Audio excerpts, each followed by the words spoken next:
Wow. Brian Wilson of the Beach Boys just passed away at 82. And this comes right on the heels of Sly Stone, of Sly and the Family Stone, passing away also at 82. But in 1 week, we've gotten two absolute giants in music history have passed away. I mean, Brian Wilson, if you were to name, if you were to start a short list on some of the most influential, some of the most talented and impactful artists, songwriters of the 20th century, you get your pen out or you start typing, you better be mentioning Brian Wilson and Sly Stone within the first 25 to 30 names. Like, seriously, Brian Wilson, and this cannot be understated, was an absolute mastermind when it came to invoking a feeling through the instrumentation. I mean, not only was he kind of managing the different harmonies that he and his brothers and cousins, that the Beach Boys would be hitting, you go here, and so forth. He was kind of quarterbacking that.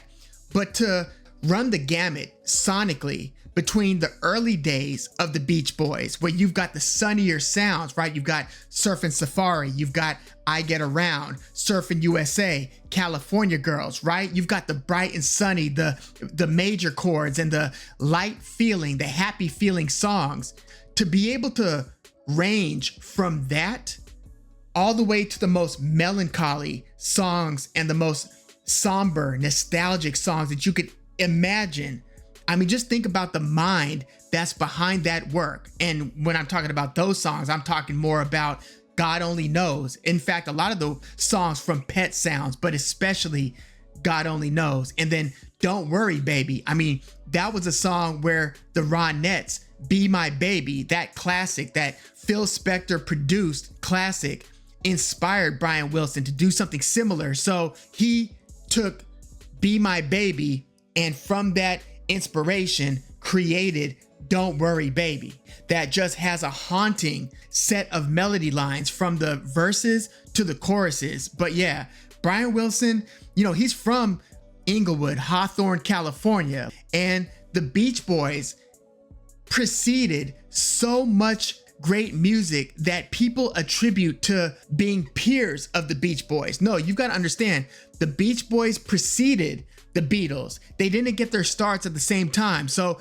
that first run of hits was not 63, 64, 65 like the Beatles' set of hits was. No, we're talking 1961, 62, 63. I mean, Surfin' Safari was 62, Surfin' USA and Surfer Girl were both 63. So they basically blew up a lot of the surf rock. I mean, you had different guitarists around the time. You had, the Dwayne Eddies and Dick Dales and Link Ray before that. You had the Ventures, the Shadows, and these different instrumental groups. But in terms of creating pop music through surf rock and through that surf rock sound, the Beach Boys were at the absolute pinnacle of that movement in the beginning of the 60s. And it wasn't until 64, 65 where you could see more of the variance in mood in a lot of these songs. And I mean, Brian Wilson famously around 66, around the time of Pet Sounds, started kind of going off the deep end, and he had that big episode on the airplane where he had kind of a psychotic breakdown, a freak out, right? And then after that, he stopped touring with the band. So he was pretty much behind the scenes from that point forward. He was no longer like a actively performing Beach Boy. They had other members then come in and complete the group, and they had a few really good voices and songwriters in the Beach Boys. Mike Love, Al Jardine, Carl Wilson really stepped up in the wake of Brian Wilson kind of falling to the back. Brian Wilson would still compose some of the songs in their later work. I'm talking about some of their very good 70s work, like the album Surf's Up. There are a couple Brian Wilson written songs on that album. But again, you had more of the other members really stepping up during that time. I would say Brian Wilson's prime ended around 67. Although you can hear some great music after that, like when he eventually put that Smile album out decades later. I mean, Smiley Smile, which was the album that he was working on around the time he started to really break down, that's got some gems on it, including, I mean, Good Vibrations, what a classic. And a #1 hit, that was on Smiley Smile. So that was towards the end of '66, a few years after those early hits, I Get Around, Surfing USA, and so forth. California Girls, you get the picture. But Brian Wilson, yeah, he was one of these masterminds, these geniuses that did suffer from mental health issues that basically abbreviated his career. Basically, he wasn't able to extend that prime far beyond the mid 60s. Plus, you had a lot of changing in the style of music that was being made. Remember, the Beach Boys, really made their first run in the beginning of the 60s. By the mid to late 60s, you had the Haight-Ashbury scene in the Bay Area. You had the Monterey Pop Festival, where new bands like Jefferson Airplane, the Grateful Dead, and Jimi Hendrix Experience. You had this whole zeitgeist in the country shifting to where if you weren't a part of that wave, you would feel like you were kind of an antiquated artist at that point. So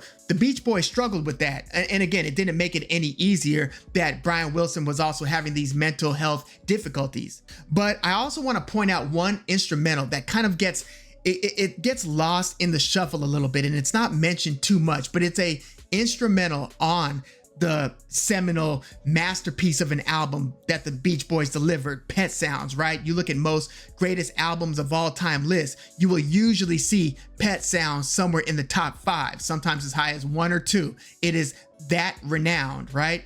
But there's this instrumental on there called Let's Go Away for a While, and just listen to how beautiful that instrumental is. It's only a couple of minutes, but it's got this switch up halfway into it, and it's got these euphoric sounds where you could tell that the Beach Boys, largely in part due to the influence and the genius of Brian Wilson, they kind of preceded but influenced. You could say that they might have been the godfathers of dream pop. I know that they were decades prior to, the shoegaze and dream pop that would emerge in the 80s and the 90s. Bands like the Cocteau Twins and so forth, and much earlier than like Beach House, right? I'm just naming some of the great dream pop bands of the 80s, 90s, 2000s. But what the Beach Boys did in their euphoric pop sounds, whether you're talking about the more nostalgic, somber, melancholy aspects of the music, or some of the earliest stuff, you can really get a nutshell version of that in that instrumental that's like somewhere near the middle of Pet Sounds, called Let's Go Away for a While. Just a beautiful, beautiful track. And that was actually featured when Good Vibrations, after Pet Sounds was released as a single. They just tacked on as a B-side to that A-side Good Vibrations single. They tacked on Let's Go Away for a While. And it's interesting because Good Vibrations has different movements, right? You've got the classic, I'm feeling these good vibrations. But before that, you've got more of a somber, nostalgic set of melody lines, right? It's a pretty complicated song. Good Vibrations isn't just one wave. It's a few different movements within that classic. And yeah, I could just go on about the music that Brian Wilson created, but go back and look at, what is it? I think it's called The Endless Summer, that they released well after their prime, right? And there's also a beautiful documentary that was recently released on Disney Plus called The Beach Boys. Very comprehensive documentary. It tells, the entire story from their early childhoods and origins through their career and through the second wave, when the Beach Boys they reemerged in the public sphere, and there was a renewed appreciation of the Beach Boys throughout the 80s,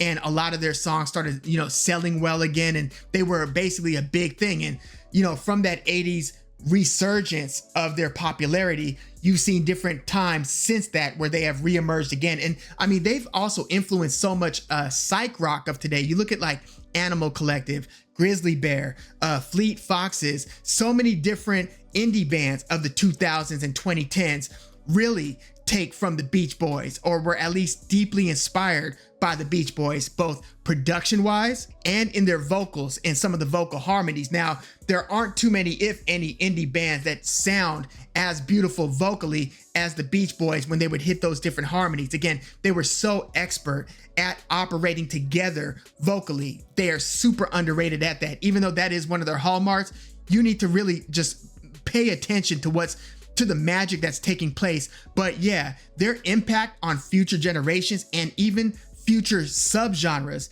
cannot be overstated.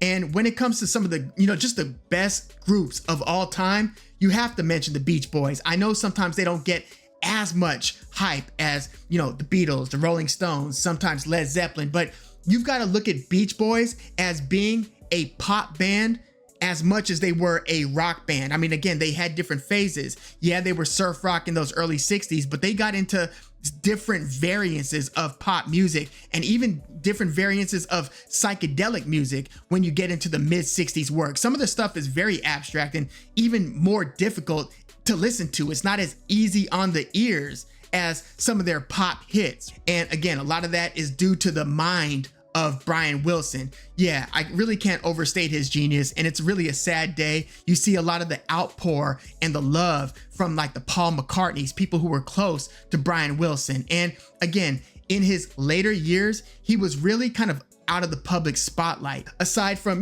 appearances here and there, and he would perform certain concerts or show up to certain Grammys or award shows. Every now and then he would make a public appearance, but largely since he kind of went out of sight in the mid 60s, 66, 67, he was pretty much, he was more reclusive than he was a celebrity from that point forward. So it's one of those things where, the legacy and the legend lives on. And sometimes that feeling is even fonder when you don't see much of that person. And yeah, just a very interesting story, the Brian Wilson story. It's a mix between, the cautionary tale of fame and just what it does to somebody's mental health and how the pressure of, because think about it. Again, he was kind of the head of the Beach Boys. Yes, they all played a significant role, but he was the quarterback of that Beach Boys system. He had a lot of pressure. And so, Pet Sounds, a lot of people don't even realize this. It wasn't fully appreciated when it dropped. Yes, it is near the top, if not at the top of most best albums of all time lists. But at the time that it dropped, it wasn't a commercial smash. It wasn't hugely critically acclaimed. It was kind of seen as being okay, well, that was weird. And it wasn't until, years later that it grew in appreciation and that its reputation grew. So yeah, sometimes, art and some of the greatest artists, the best stuff that they do isn't always appreciated at the time that they do it. It's a common occurrence. And Pet Sounds is one of those instances. But yeah, really study up on the Beach Boys story and Brian Wilson specifically. Again, he's one of those names that goes down as one of the best songwriters, producers, band leaders, if you will, of the 20th century.